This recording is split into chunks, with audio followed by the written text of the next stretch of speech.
Hey podcast, just before we get you to this episode, I wanted to invite you to join us at PageantLaunch.com.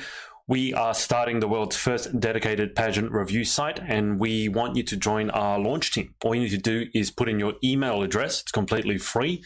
We are looking to make the pageant industry safe, transparent, and fair, and we'd love your input on how to do that. So head over to PageantLaunch.com, whack in your email address, and let's get you to this episode.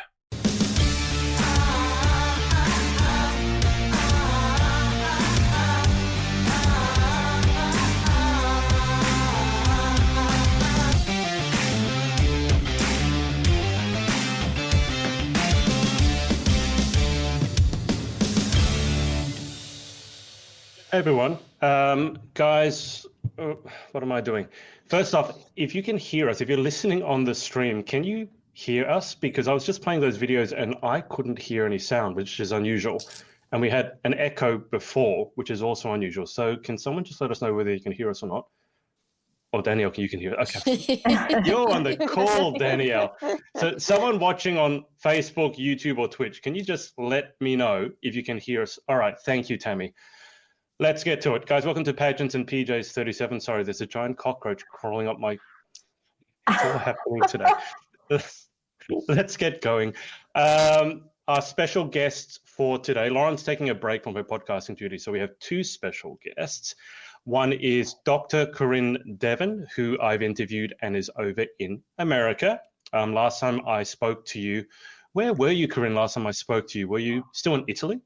When we did the podcast, I was in Italy. So yes, I left Italy last Wednesday and I will be in Japan next month if we chat. I will be on your time zone, actually. Do you ever stop traveling? Well, this is for work. I'm actually, we call it a permanent change of station. So I left the base in Italy where I was working, and I'll be working with the United States Marine Corps in Iwakuni, Japan for the next 2 years. That's amazing. And what has been going on recently? Why don't you bring us up to date? Because I know you've had some experience with resident podcast host. Yes. Right? Yes. One of the things that I love about pageantry is the camaraderie. And I had the fortunate, I was very lucky that you connected me to Miss Danielle Latimer, Miss UK Galaxy, who I know will be Miss Galaxy and follow in my footsteps because I was a queen several years ago. Don't curse me now. Yeah, I'm just putting out my godmother wand wishes, and we actually got to tour the Cotswolds, a beautiful side of charming England that I have never seen, that I've always wanted to go, and I could not ask for a more perfect way to spend the last few days in Europe before I had to say arrivederci. And just to clarify, how is Danielle's driving? Much better than mine. Much better than really? I mean, she navigated the roads. Like, I drive like an Italian driver now. So I like stop signs are like a pause for me. Red lights. I'm now back in California. I'm back in the United States where I actually have to stop and not cut someone off, which I did this morning. And then I realized I'm like, oh, I should have let them pass, because that's how I drove for the last 3 years. Yeah. And now I'm going to be driving on the side of the road like you do, and she does. The right side of the road. I've heard about Italian drivers that they take stop signs as suggestions, and when they park, it's bump and go parking. It's like you keep backing up when you feel something, and then you go forward. Yeah, I get a little nervous about that. I had a backup camera so that I wouldn't necessarily do that to other people's car. But yeah, driving, you never get a speeding ticket in Italy. You'll get parking tickets, but no speeding tickets, which is somewhat nice. Sounds like a good reason for, I was going to say good reason for me to move there. I think it's a good reason for Danielle to move there. Yeah. And our other special guest from the same system nonetheless is Sarah Davies. Sarah, how are you? I'm good, thank you. Yeah, I'm good. Life is slowly returning to some sort of normal, so we're getting there. What is normal for you, dare I ask? Like, training-wise and everything, what's normal? I mean, I say that, but my life didn't really change that much during lockdown. Like, I work for myself from home, and I go to the gym, and from May time, we had a return to elite training. So I've been back in the gym for a long time before everybody else, which upset the average person on Instagram. They're like, why are you back in the gym? And I was like, because I'm training for the Olympics. So yeah, this is my job, guys. Because Boris said, if you can go back to work, go back to work. I am working. Exactly. So yeah, training's kind of weird. So we were supposed to have the European Championships in November in Moscow, but they just got cancelled, which I'm probably quite glad of, because who really knows what's going on in Russia. But it means I have no idea what I'm training towards now. So I'm just kind of training with no purpose, which is kind of weird. Obviously the longer term purpose of the Olympics, but it's not broken down into smaller chunks right now. So Sarah, when will the Olympics be? Because I was told they're going to be in Tokyo in 2021. Is that still the case? And if so, do you know when, so I could come watch you? Yeah, so they've moved it basically just 12 months and a day back from when it should have been. So opening ceremony is the 25th, and I think I'm due to lift on like the 28th or 9th or something, like off the top of my head, but I'll have to come check. And yeah, because I'll get like tickets and stuff, and so yeah, you have to be there basically. I will be I'll be that obnoxious mom that's in the stands holding signs and whistles and then trash talking any of your competitors. Yeah, so let me know where I can sign up for that, because in Japan at 5'3", I'm tall, and then of course I'm a flashlight, so I'm going to stand out for you in that country. That's true. To be fair, if you're there on a military base, I reckon you could probably get some sort of like military ticket situation. So yeah, I fingers crossed. I'll be much south. I'll be about like a 2-hour flight from you. But yeah, no, trust me. You let me know where I can sign up, and yeah, all that. Okay, it's a deal. You can count on one American cheering for another country for you. Woo! won't say too much about that.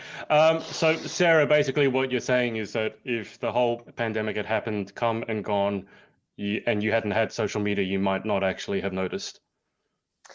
I mean, I normally travel a lot, so the lack of traveling, right, okay. But other than that, yeah, not much would have changed. Not gonna lie. And from a business perspective, like I've done all right business-wise, because people have been training from home, they've all bought equipment, and so actually, as guilty as I feel about it, I've actually done all right out of the whole situation. So yeah, unfortunately, not everyone's in the same situation, but no, nothing to feel guilty about. It's not like you caused Corona, unless there's some information that I don't know. And yeah, I had been to China in December and Rome in January, so I mean, gosh, yeah, pretty sure I had it in January. Did you eat a bat? I didn't eat the bat. No, that wasn't me. Okay, so it's not not knowingly. Bat soup as extra protein or something for your lifting. Elizabeth Coulthard here said, "Evening, everyone." Elizabeth, where are you from? Remind me. I seem to think that you're from Canada, but I think I'm getting that mixed up with another Elizabeth. Now, just before I head over to Danielle and ask her what's been going on, Danielle, could you recount for us what happened on our podcast last time we had Sarah on? I'm never going to let this down, am I? Like no one's ever going to let this go. Corinne doesn't know what happened though, so tell Corinne the story. I put my head down to have like a quick nap before the podcast, because life gets tiring sometimes, and I thought I'll sneak in a quick nap before we go live, and I must have slept through my alarm. Did you have like sunstroke or something? Like you'd been in the sun all day? Oh yes, I did. So I must have felt a bit like horrible. So that's why I was thinking, I need to get my head down so I can like recover and be on top form, because going live to the entire world. And then I didn't come round. I'd lost consciousness completely, and I felt like absolute trash. We had genuine concern for your welfare. Everyone was.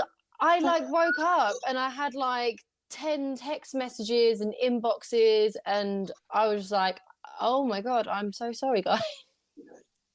We all thought you jumped off a cliff or something. I mean, God knows Corona's doing a runner on most of our mental health. So, I mean, and I've had low days, but not that low. But yeah, good. So that was not a highlight of Corona, really. No. Yeah, sorry, I missed that. I felt dreadful afterwards. I think I even caught a bit of the live as well. I was like, "Hi guys, I am alive." Yeah. I think it was Joanna Johnson who clarified for us the fact that you were okay. Yeah. And then, we had a good laugh at your expense, which is always the way that these things go. But it's up to Sarah whether to take it personally or not. I mean, I'm always here, so I can't take it We're making up for lost time now. Yeah. All right. Danielle, why don't you catch us up, Danielle, with what's been going on since last week? Okay, so As we've all been having a pretty rubbish time with Corona, I put a status up recently about my experience with it, which it was not so great, and I had so many amazing messages and comments on that, because I wanted to be open with people, because I felt last week I kind of was a bit I wasn't myself. I tried to like pull myself together on the podcast, but yeah, so I was just really raw about my situation, obviously losing my job. I've now had to sign on for universal credit, something that I always promised myself that I would never do just because of pride. But then I had to come to terms with the fact that there's a lot of people in the same boat as me, and just kind of be open and raw about it. And yeah, I've had some really good feedback.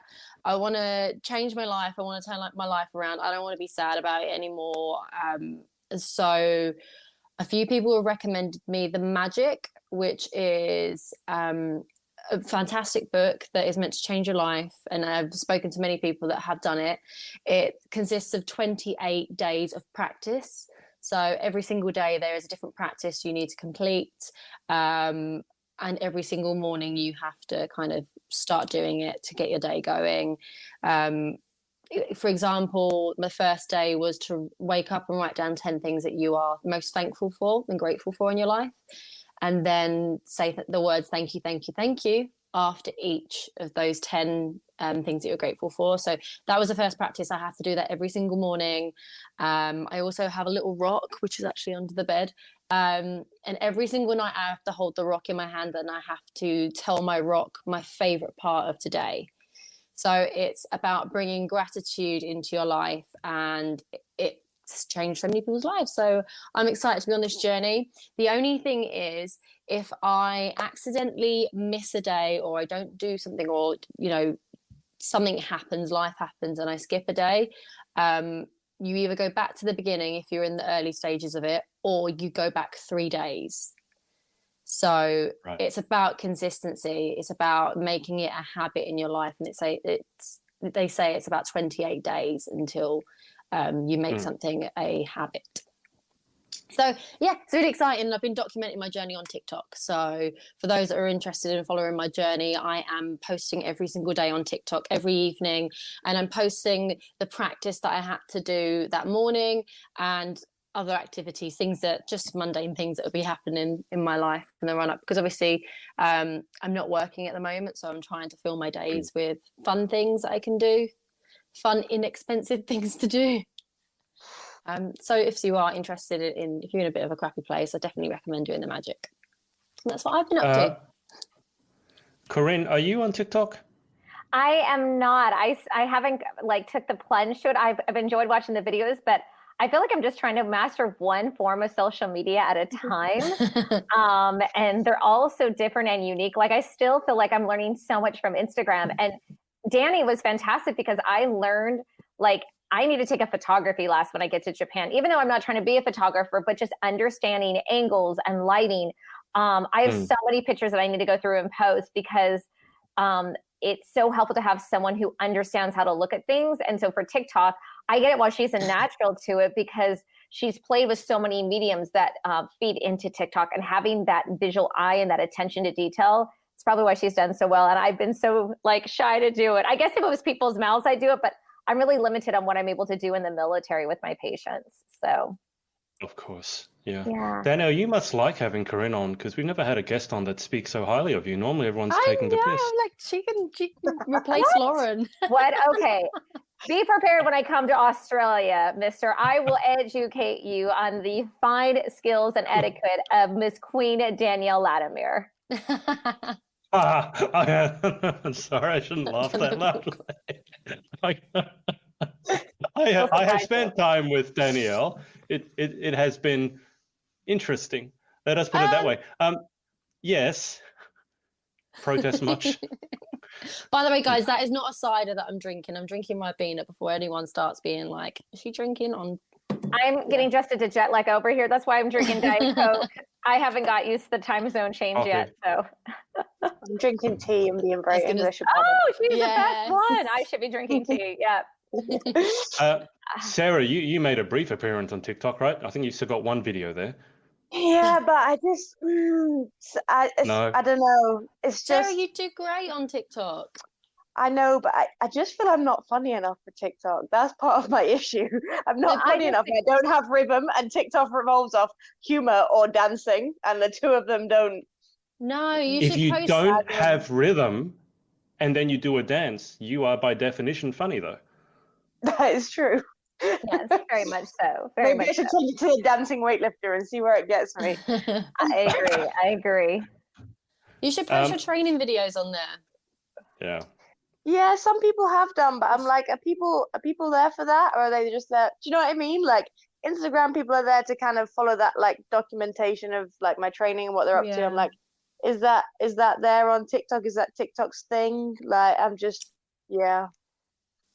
Yeah. Never know until you try. For the guys watching at home, I just want to ask you guys how you're going. Firstly, that's a very Australian phrase, as I learned. How you going? So, how are you at home? How are you going? Because I just, yeah. I It's a bit spend like so much saying, time. Where are it's you like saying going? you're right. Don't stop this. Aussies don't know How what are to do. you at home? How are you? Okay.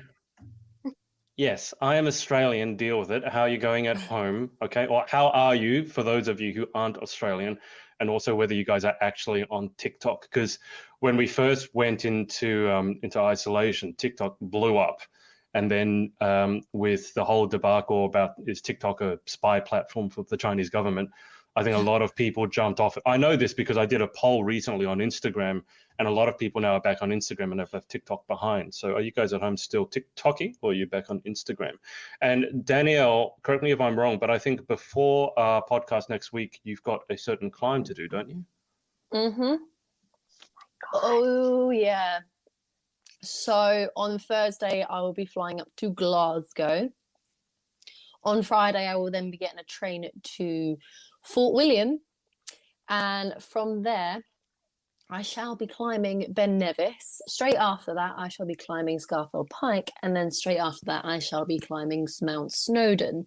So that's 3 mountains in 24 hours. Pray for me. I wish I could do it with you. That's incredible. Sarah, have you done this hike? No. That sounds like hard work. I lift heavy stuff up and put it down. Like, what? That sounds like cardio. That's not my thing. I was going to say, don't suggest cardio to the weightlifter. Yeah, but I think it's incredible what you're doing. I mean, you're conquering 3 very large mountains. I've done Mount Fuji, Machu Picchu, and Mount Etna. I have a horrible knee injury that I am nursing because of it. And I'm like Sarah, where I get so much joy out of working out that I have to be strategic. I'm actually now have to learn into biking and swimming and get less from running. But when you conquer something like that, it's not just the physical aspect of it, but mentally. I mean, that is telling you how much you grow as a person. And I really admire what you're doing. I wanted to tell you, a lot of things I read about is like the growth mindset. And they say that if you are focusing on a goal and you make progress towards that goal, you'll get that same hit of dopamine, that same sense of accomplishment as you make progress. So think about it. You're doing 3 mountains. So every climb you do, you're gonna get that sense of adrenaline, that sense of high, that serotonin hit where you're just like, sorry, science girl over here speaking. But basically, I'm impressed. Someone's been researching. Yeah, but I love. There's a doctor out of Stanford, Dr. Andrew Huberman, that I've been loving because he talks about certain things, and he studies a lot of people in the military, and we face uncertainty and fear and anxiety all the time, but those are the times you actually grow. If you did the same thing all the time in your comfort zone, you're not going to grow as a person. I mean, I'm going on my 7th move in 13 years, and I'm moving in the middle of a pandemic from one part of the world to next, and I won't get my stuff. I'm living out of a suitcase until January. So I tell people, I'm like, you know what? It makes me realize how little I need and how much stuff I have. So no, that's awesome. My hat off to you. I'm going to be cheering for you and praying for you. And then I know that you're going to get the best sleep of your life after that. Oh my gosh. Yes. So yeah, I'm just looking forward to the sleep afterwards because I'm going to be exhausted. We start 8 a.m. on Saturday and we finish 8 a.m. on Sunday. No sleep. I'm going to try and get a nap in because we have a van that drives us from each mountain. There's a van. We're going to be in the van from 1 p.m. For 6 hours. So I'm going to try and get one of those face masks. I remember, Corinne, you had a face mask. I need to get one of those, an eye mask, just so then I can just get my head down and get some sleep in the van. Then you'll be so tired. I think you'll flake anyway by that point. Yeah. I think the hardest part is going to be doing Snowdon, because we have to do that in the dark. And I really hope that there's no rain, because obviously climbing a mountain in the dark with it being slippy, and Wales is not the driest of countries, unfortunately. So let's hope that it's a nice dry night that night. But I do have lots of waterproofs in case it does rain. I'm prepared for every weather. I've got my head torch, poles, all that good stuff. We're ready. And I'm not doing it alone. There is a group of us doing it. I'll just bring you up to date with the comments. Tammy here said that she's Aussie and no TikTok here. Hello, Tammy. Thank you for tuning in at 6 a.m. Oh, wow. We don't have many Aussie viewers on the podcast because it's 6 a.m, as I know. Yeah. Elizabeth has said, tired as revising for my anatomy and physiology exam. Well, good luck with that. Good luck.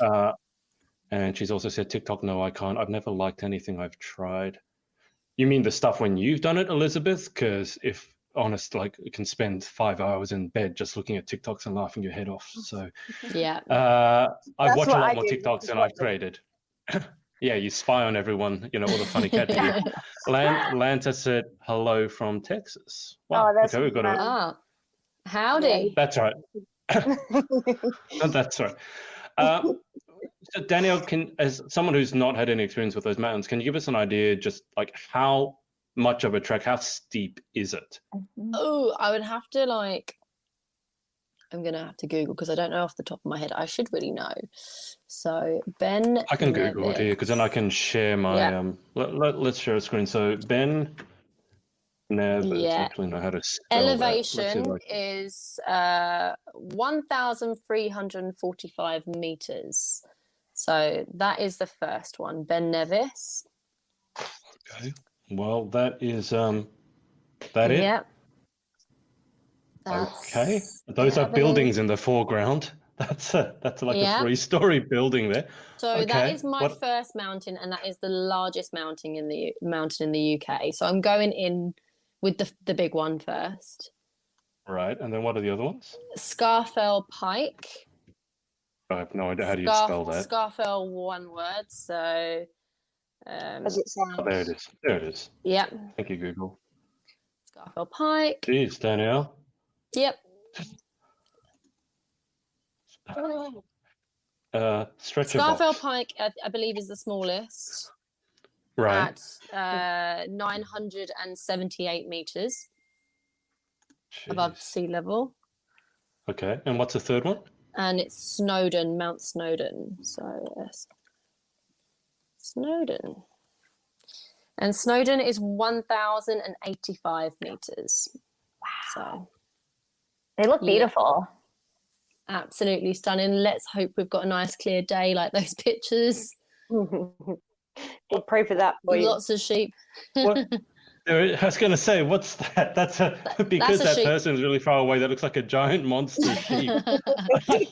That's the optical illusion there. Where's it? I mean, I can't. I know Wales is famous for their sheep, but they're not monstrous sheep.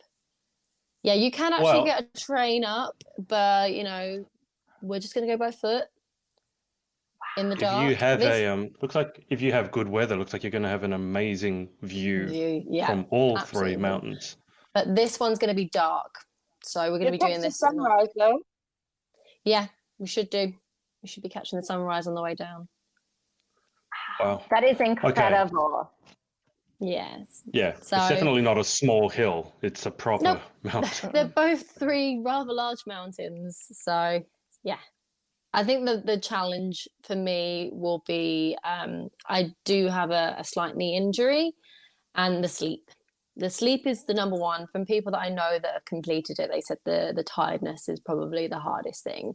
So I'll be having lots of sugary snacks in my backpack and lots of things to keep me going. Caffeine. Lots of caffeine, yeah.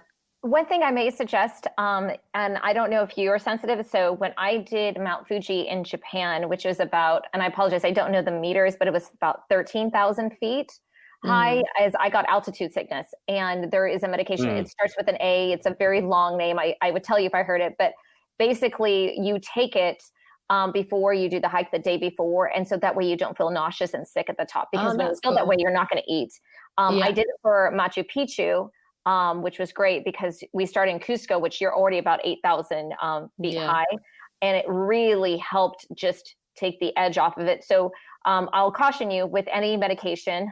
First rule of pharmacology, there's no such thing as a biologically safe drug. But what it does is I would say start with a half dose. And instead of feeling nauseous, your fingers and your toes might tingle a little bit. But then you are able to eat something to help keep up your energy. As Sarah pointed out, caffeine as well, to just do the hike and have that energy, because sustained energy, I mean, this is like doing a marathon. I mean, literally you're doing a marathon up a mountain. So 3 mountains. Just Danielle, point of interest, I shouldn't expect you on the podcast in next week because you'll still be asleep. I mean, like you were for Sarah. Because we're going to be driving down to Cardiff from North Wales. So we're going to drive from North Wales to South Wales. I'm going to try and get some sleep in the car, and I'll probably sleep in the day when I get home. If I'm awake, I'll let you know. We might have to play that one by ear, but I aim to be That's in there. fair enough. Hopefully by 9 p.m. I'll probably be wide awake. I probably would have slept all day, and I'll probably be awake at 9. I'm just joking. No. I'm not trying to guilt you into it at all. Elizabeth here has said, what I've tried, I do love watching them. Yeah, everyone loves watching TikToks. Now, our dear Miss BB has said Scarfell is in Cumbria. Yes. And I've given Claire my itinerary because she lives right near Scarfell. And she may potentially be meeting me before my ascent. Right. So I'm assuming she lives at the bottom, not at the top. Yeah. Okay. So I believe I get there at 7:30 p.m. and if she's free, then it'd be great to see her before I go up, because we'll need a toilet break and that stuff. So I'm having to think about stuff like that, because if we're climbing and then in the van and it's 24 hours, I'm definitely going to need to relieve myself at some point. And it's just... Pardon? You need a shiwi so you can wee stand it up. Oh no. I do actually have a shiwi. I'll bring the shiwi with me just in case. Or just squat. Depends on your dignity level. Yeah. So yeah. I really hope that there's bathroom breaks. And I'm like, I don't want to guzzle my water because I've got a camelback, and I don't want to be sipping my water the whole way through. And when you're halfway up a mountain, I'm like, I need to go to the bathroom. Where do I go? Make sure you hydrate well enough the day before too, so you're not starting off dehydrated. So you start off fully hydrated, because you will dehydrate when you're doing something like that. So make sure that you will be carb loading as well. So yeah, I shall report back how my legs feel next week. Sore, I would imagine. Yeah. Claire here. So for those of you who don't know, Claire was Danielle's first runner-up at UK Galaxy. I've interviewed her. Just out of interest, Sarah being the weightlifter, how do you feel about cardio? How do I feel about cardio? Yes. Oh, I mean, I do it very occasionally. I sat on the airbag for 5 minutes the other day. No, I lied, 20 minutes. I do cardio, and also the kind of training that I do, you get a cardio benefit because you're working at such a high intensity that then it does actually transfer across, because you're working at such high percentages. So I used to train in a CrossFit gym, and if I joined in on a CrossFit workout, they'd all get really upset that I did so well when I don't train for CrossFit or cardio training. But obviously where I do train quite hard, my body is quite good at fitness. And my coach had me doing timed rest and timed sets the other week, which was pretty savage. He was like, I just want to test your fitness. So I was doing kind of only 60% on the weights, but with a 60-second rest in between my sets. So I had a bit of a sweat on the other day. It was really hot as well, so it was disgusting. But I made it out the other side. So I do keep on top of my fitness. I don't just just lift heavy stuff. I'm sure you do, but I mean, just thinking about it, because I've done some CrossFit, you must be an absolute demon at CrossFit, because a lot of it is the gymnastic skills, which you being an ex-gymnast, you obviously have, and the balance. So I can definitely see why they would hate you. I would assume like kipping, pull-ups, and muscle-ups are no problem for you, right? Correct. Oh, I'm so jealous. I was never able to do the muscle Help up. a sister Kipping out. pull-ups, I got. Kipping pull-ups and pull-ups, yes. Muscle-ups, could never get over the bar. Yeah, bar muscle-ups are harder, to be fair, because you kind of just chop into the bar, whereas rings you can fit through them a bit better. But yeah, so I do all right at the CrossFit stuff. Some people say to me, like, when you stop weightlifting, will you do CrossFit? And I'm like, that's kind of going from an Olympic sport to adult PE, but like, And all the CrossFit is gone. Wow. I'm sure your CrossFit fans are gonna love you for that. I say it to them, but like it's one of CrossFit those things. people are known for being so understanding. Like, it's good fitness stuff, and it is something that like I would do, but like all of those elements I've kind of always done in my training anyway. I've just never put them together into a circuit, which is basically what it is. Like, it's putting a load of movements together into a circuit for a time or whatever it is. So doing it to keep fit once I retire from weightlifting, yes. Whether I'd compete or not, I don't know. I guess that depends on if it's still the craze that it is now, and if the money is still there, then maybe I could be tempted, because there's some big money in that game. You know what you do well, Sarah, and this is the thing, being in the military, I work with a lot of guys that do CrossFit, and I started participating in a little bit of CrossFit in 2009 when I was deployed with the Marines. But some of the things that I saw a lot of, I am a dentist, but I work with medical, and my friends that were physicians would see a lot of neck and upper back injuries. And part of it was because when we worked out with the Marines, they would have this suffer fest, and it meant that you carry 20% of your body weight, but we were running in combat boots, which are heavy. They're not meant to do. And it was almost like a rite of passage. And I remember having horrible shin splints. I only did it a couple of times. I'm like, hey, guys, your doctor can't be broken if you want me to take care of you. So I stopped doing it, but that was one thing. So I think what the benefit with you is that you do this as a job. I mean, you are a professional athlete, so you understand the value of having proper form and technique. And I think that's where sometimes with people with CrossFit, their obsession to lift the most heaviest weight, which hey, listen, if this gets you going to the gym, hey, by all means, I am so supportive of that. But if you don't do things correctly and you get injured, nothing is more frustrating. I think that if you know you can do something and you can't because you injured yourself. So I think, there's something, well, if you come, I'll cheer you on as a CrossFit, but just let me know if I have to be a bodyguard as well as a cheerleader for the Olympics. No, I just knocked you guys. As much as I have guessed about CrossFit, it's done incredible things for weightlifting and the sport, and I wouldn't be able to make the money that I'm making now, both coaching and in sponsorships, if it wasn't for CrossFit. So as much as I do give it out in jest, my CrossFit fam that I speak to do know that I like them really. I did do some CrossFit, and I loved it. There's just some extremists who, God, everything is CrossFit, but there's extremists in every walk of life. So exactly. What I loved about CrossFit, I think I told Sarah this during our interview, was actually I didn't know how technical weightlifting was, because you just look at it and go, oh, the person's just lifting a really heavy weight. But like doing things like deadlift and snatch, it's so technical, and you need such good body awareness, which is why I'm assuming that Sarah, one of your strengths, because you're a gymnast, you've got body awareness, would definitely play into it. But CrossFit does cop a bit of flack from people who just push, as Corinne was saying, without proper technique. And that can be a recipe for disaster when you're lifting your body weight above your head. I've seen that in person. It was not pretty. But anything that gets you moving, particularly in this day and age, is a welcome thing.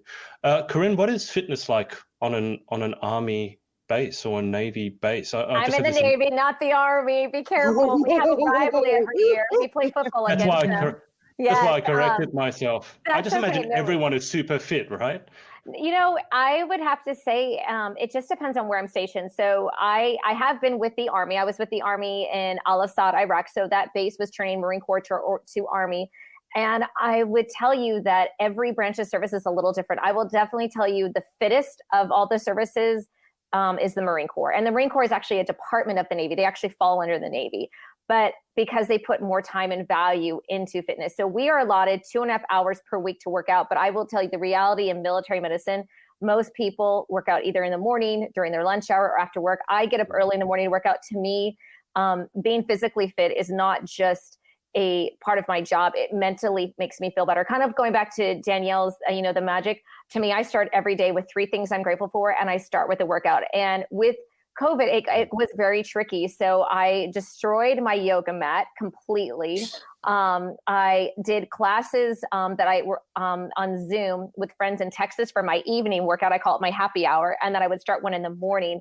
But yes, we do a lot of running. We do a lot of push-ups and sit-ups, and running, because I injured my knee, I'm actually going into spinning. I'm still doing some running, but right now I sound like a musical chair going upstairs with my knee, which is so frustrating as someone who used to do like a 6.5 minute mile. So for me, it's just, I would say the older you get, that diet plays a bigger role. And that's what I definitely tell people, is learning to put good quality food with some exercise, you will actually get a better benefit.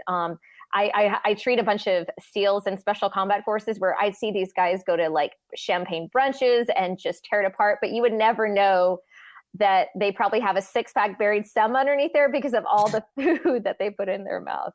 But yes, very, very physical. For me, I work out 4 or 5 days a week with the military, usually on my own, and then with my guys occasionally. I was going to say, you mentioned that your evening workout is your happy hour. You and I have a very different definition of what happy hour is. Yeah, I'm not doing it as much anymore. The gyms did open up back in Italy. It is challenging because we have to wear a mask when we're in the gym, but they do allow us to take it off when we go to like the treadmill or when we get to the weight station. But in Japan, I'm told I will have to wear a mask 24/7. So I'm going to be looking at outlets of, I'm getting like a Peloton bike and other things to do, because to me, being physically fit it's not just also part of my job, but it also makes me feel better. And, if I was back in the UK and Danny needed a partner in crime to do that, I would do it with her in a heartbeat. Absolutely. Or if Sarah needed someone to spot her in the Olympics, and I could come out there and like, even though my weights are going to be the size of probably my Coca-Cola can, I would be like happy. I'd want to be able to say yes and do it. So to me, being physical fitness and having that it's just part of my well-being. So I could say yes to all these cool, amazing opportunities, and share my pageant sisters at the same time. Absolutely. I would love to spot Sarah, but I don't think I could lift the weight, so I'd be okay. No, no, you used to be like, you got that right. Yeah. These need some work. That is the one thing I miss working out at home, is a heavy weight. I mean, I've got kettlebells just behind me. I've got a 20 kilo and I bought a 24 kilo the other day to do some kettlebell stuff. But just like going to the bar with really heavy weight on, I don't know. I never thought I'd love it, but for some reason I do. I can't explain why. Growing up, I always thought people who lifted weights were stupid. We called them meatheads. So the world has changed a lot, and probably in no small part, as Sarah said, due to CrossFit, because it's become in vogue now. It's the sexy thing to do, and I love that a lot of women are doing it as well, because it used to be, I don't want to do that because I'm going to get huge muscles. I've never done CrossFit. I would be very interested in doing it, but for me, I find it quite intimidating because I feel there's a lot of testosterone flying around in those kind of atmospheres. You know what? Like CrossFit gyms are actually the opposite. Like the right box. Like, don't get me wrong, you get the anomalies as well, but they're really kind of community based, and there are people in there that are just going to keep fit, because that's a good thing about like the classes. That it's an hour, you go in and you've not got to think. Like, they take you through it, and if it's a good box, they're not going to make you do movements that are too complicated, like too soon on, like, and they'll scale it down for you so you can still get a good workout, but like learn the skills and stuff as it goes. And you get people from all walks of life like all flexible, like all kind of fitness levels, like all that kind of stuff. The stuff you see is generally the coaches and the people that train in like the open gym time, and they're doing their own thing to compete at like that higher level. But when it comes to just the general classes that like people go to before and after work, like I'd say it is one of the most inclusive kind of fitness That's nice to hear, things. because all of the imagery that I've seen from CrossFit tends to be the kind of, the more the athletes, the really kind of intense side of it. So it's nice to know that, that's normal folk. Yeah, and could a lot of go the to gyms, CrossFit. a lot of them do like free trials, or like, Yeah. so many classes that you can go to in the week or whatever, just to see if you like it before you invest in the membership, because it is an expensive membership, but you're also paying for that coaching time. Oh yeah. So that's what you've kind of got to remember, is you're getting like personal training thrown into that. So I used to work for Equinox, so don't get me started on expensive membership. I used to work for the most expensive gym in the nation. So I do feel like if you're going to put money into something, you're best putting it into your health and your fitness. It's the best investment you can have. It's an investment in you. So this is all the sales pitch coming out from the Equinox days, but I definitely do believe like you shouldn't ever, like, I know when people used to look at gyms like Virgin or the gym and stuff, people were like, oh, that's really expensive. It's like, well, no, because if you're going to use it regularly and you're going to gain so much out of it, you can't put a price on your health, really. So yeah, I'm going to tell Sarah, I think at the next pageant you do, this is just me, I would love for you to do a CrossFit class or a CrossFit morning class that any of the girls could come to. Because I agree with Danielle. I think a lot of women are intimidated by CrossFit. And if they have someone who at your pageant who is a pageant woman and has that knowledge and know what it's like to teach people, I think it would be very eye-opening and also make people feel very empowered to go to something and not feel judged, and also feel like, wow, well, she you know what I mean? We've walked in such similar shoes that she could teach me something. And maybe you'll spark an interest in some girls who weren't able to do it before that now are kind of inspired by you to do it.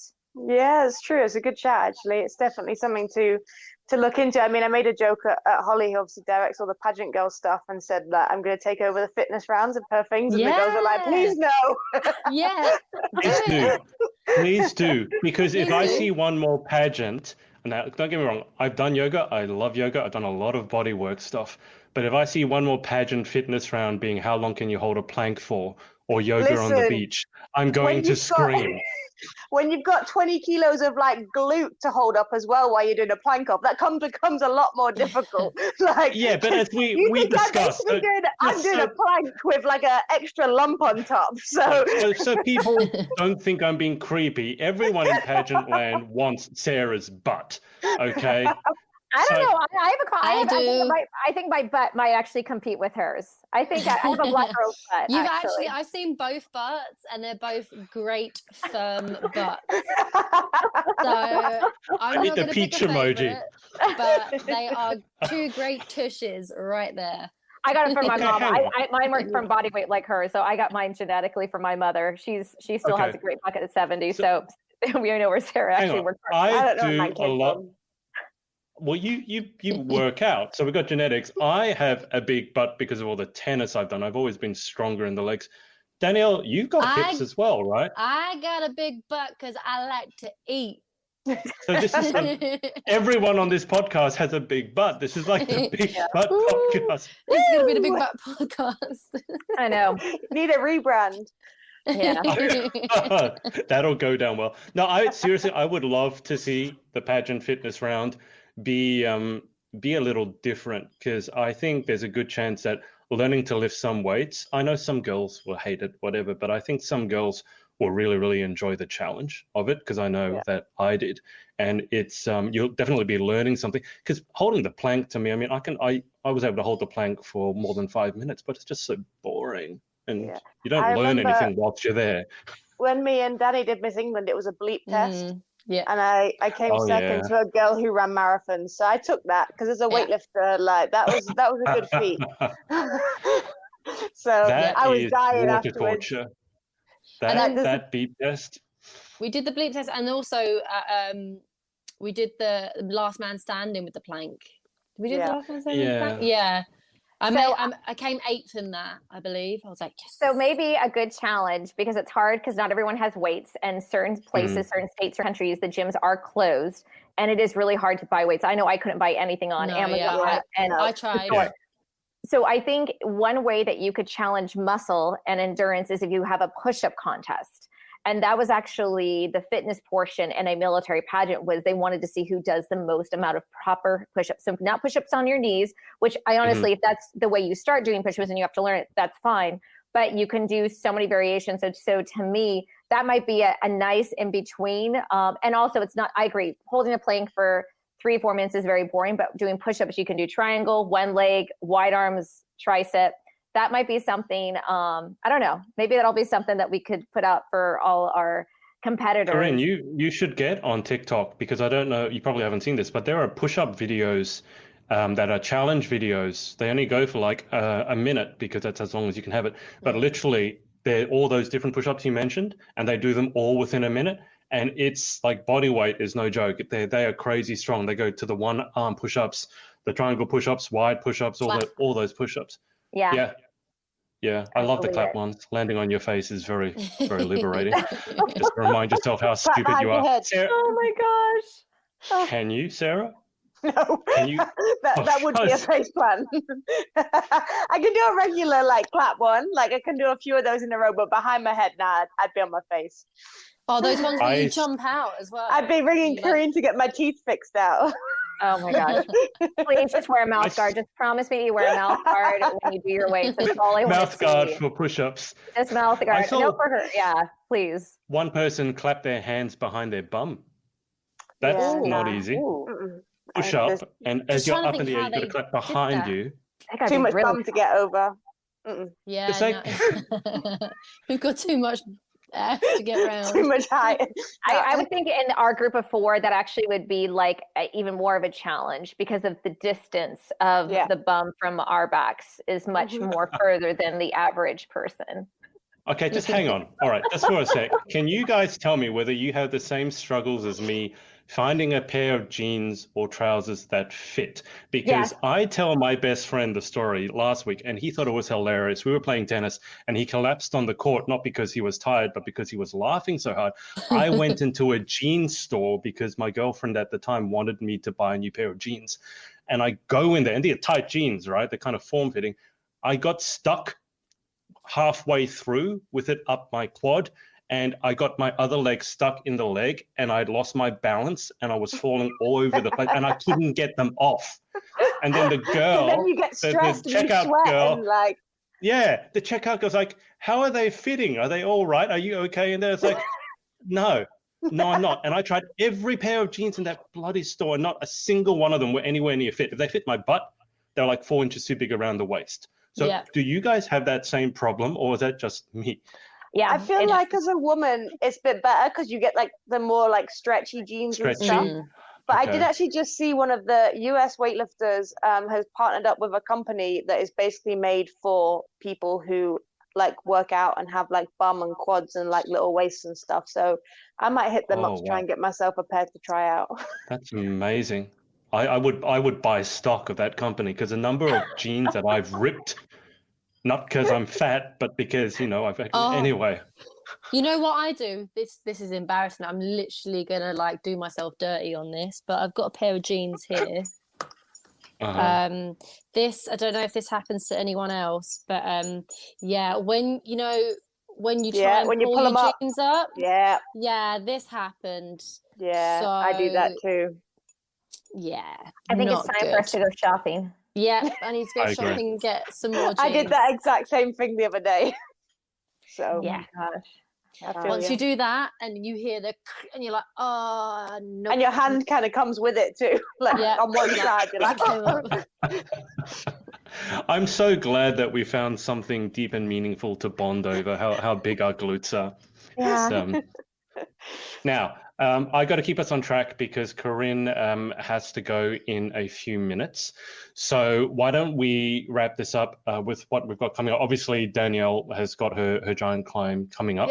Yep. Corinne, what have you got coming up in the near future? Let's see, moving to Japan. That's a big thing. But something I did this past weekend was I actually filmed a documentary on the USS Midway in San Diego. And what it is I'm working with Patrick Stevens. He's part of IHG Productions. He's done many pageants, videography in the US. And just a shameless plug, I've worked with him. He's amazing. I also know my director has worked with him. The Earth System has worked with him, and he is working with a all military veteran company in Southern California that are looking for women who serve in the military and are also in pageants, because he wants to show the many sides of females who serve, not just in the military, but serve in the community. And he thinks pageant women are such a great, versatile, type of women that are not really highlighted. And so that was something cool that I can't wait to see when it actually comes to full fruition. So any of the women who are out there that are interested in it, I just wanted to put it out there because there's not very many of us. And again, I'm starting to grow my reach and my network in the UK, which I truly hope I can continue. And now I'm going to Asia, where pageantry is not as nearly revered. But that was something cool that I worked on that I'm excited to see come alive. You said the USS Midway, is that a Nimitz class carrier? That is a retired a naval ship carrier. It's actually become a museum in San Diego. Right. And if you guys ever have a chance to come to San Diego, California, I highly recommend going on it. All the volunteers are former military veterans who just love telling you the history, their war stories. And so, of course, to be on board in my naval uniform and during COVID, trying to wear a mask and not mess up your makeup and then switch. And then I'm wearing high heels on the tarmac, which is where the airplanes take off the ship. So in the Navy, our airplanes actually take off a moving ship in the ocean. So high heels don't necessarily work too well, but it's a very humbling place to be part of history. There was a movie on Midway came out like last year, I think, wasn't there? That was a cool movie. Yeah. Give it a watch, anybody that hasn't. Absolutely. Yeah. So those are just a few things, but I also would love to shout out to any pageant women who listen to this that are in Asia. I'll be based near Hiroshima, and I would love to connect with you. You have a place to stay. One reason I love pageantry is that no matter where you're in the world, you feel like you have a friend. And to me, especially in a time where we are all disconnected in some way and COVID's affected us, it's just always nice to know that you have a friend to rely on no matter where you are, so you're never alone. I'm taking you up on that offer as well. Please do. I want to hire her to help me go through my closet because I'm going to tiny closets in Japan. We can minimize it down. Yeah. Storage with certain folding. Well, Marie, Sarah, what about yourself? What have you got coming up? So I'm in the process of buying a house, which is kind of cool. I'm officially adulting after my life took a major spin like last year. So to be buying a house is pretty cool. Officially adulting hard, but stressful. And I recently got appointed as the chair of the Athletes Commission for the International Weightlifting Federation, which is pretty cool. So so I'm that's all kind of starting and making waves now, and hopefully will be a start of the change for the sport of weightlifting, because unfortunately it's pretty corrupt in places, a lot of anti-doping scandals and stuff. So the Athlete Commission will hopefully be a part of the process moving forwards to make sure we don't get kicked out of the Olympics as a sport, because that is a very real worry for the sport at the moment. Wow. Yeah. So that's kind of, we've got a new president now, or acting president, who is a lady from the US, Ursula. She's pretty badass. She's doing everything she can, but obviously it is a male-dominated sport, and she's female and Western in a very Eastern-dominated sport as well. So that woman is fighting her battles, but she's doing an awesome job. So I'm kind of her right-hand woman now on the athlete kind of perspective. So that's a kind of cool adventure and something else to add a string to my bow. And there's loads of support in the UK from UK Sport, which is cool about me being the chair, and like loads of education and stuff to go around it. So hopefully I'll get myself signed on to a few of those courses, which will be pretty fun. That's amazing. So, that is incredible. Way to be a pioneer and go into uncharted territory. I commend you. I really, truly commend you. It's going to be a challenge. It is definitely going to be a challenge. You got this, though. You've got this. I am so proud of you. That is incredible. Thank you. I can't believe that weightlifting is actually in danger of falling out as an Olympic sport. I mean, I just think of cycling and Lance Armstrong and no joke. I mean, the level that he went to of doping, I mean, to keep it hidden, like there's a whole... So many years. It was so professionally organized. the stuff that came out of the Chinese weightlifting, like they did a big investigation into it, and they were just using doppelgangers. So someone would get pulled for testing, and they'd just send somebody else with a fake passport. Yeah. Weightlifting's next level. You think cycling did a good job? Read into the weightlifting scandal. I want to make a joke. Person.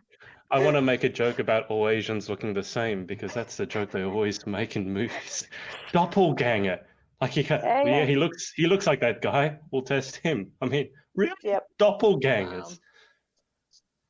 Wow. Yep. Wow. And fake passports, because you have to prove your identity, so they're just giving them like fake the fake identity passport, I documents. can understand. That's just a document, but the actual like fake person. Yeah. I feel like I've learned something today. And for some reason, I Lauren. still compete in this sport, despite how corrupt and unfair it is and how biased it is. But here I am. So Because you love it. Like we all yeah. know what that's like. I mean, especially coming from pageantry, sometimes not everything is above board, and we stay in it because we love it. I mean, if you look at it from any sort of probably sensible perspective, there are probably better ways you could spend your time, especially ways that could make you more money and not cost you so much money, but you don't do it unless you love it.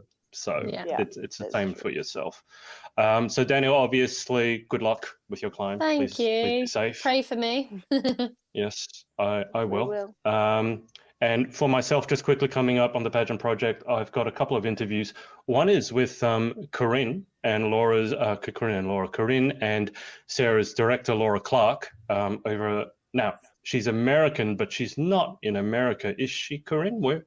No, she's going to be in Switzerland, I believe, when you have the conversation. And an amazing woman. I've known Laura for 10 years, and she epitomizes, like she's doing what Sarah's doing in the pageant world, but what Sarah's doing with CrossFit just really is a very strong, ethical, sound-minded pageant woman who competed and then fell in love with directing. And I'm not just saying that as a director, but she crowned me Miss United States. I've known her before she took the venture. So I am so thrilled that you're going to have such a strong, iconic woman in pageantry, part of the pageant, part of the Pageant Project. So you're going to have a fantastic interview with her.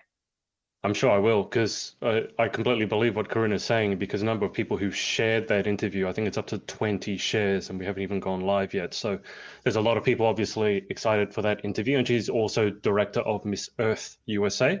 Those of you who are keen-eyed know that I've interviewed 2 people from that system already. So looking forward to that. And then I have an interview that's on Thursday my time, I believe. Yep, Thursday my time. And then on Sunday, I've got an interview with Maria Giolando, who is currently competing in Miss Earth Canada. So actually, by the time that we interview, we'll know whether she's actually Miss Earth Canada or not. They're doing a virtual pageant. Wow. It's so exciting. So, this pageant land is not back to normal, but it's definitely like people have had enough of not doing it. So people are like, I don't care what we got to do. We're going to have something. So there's virtual pageants going on.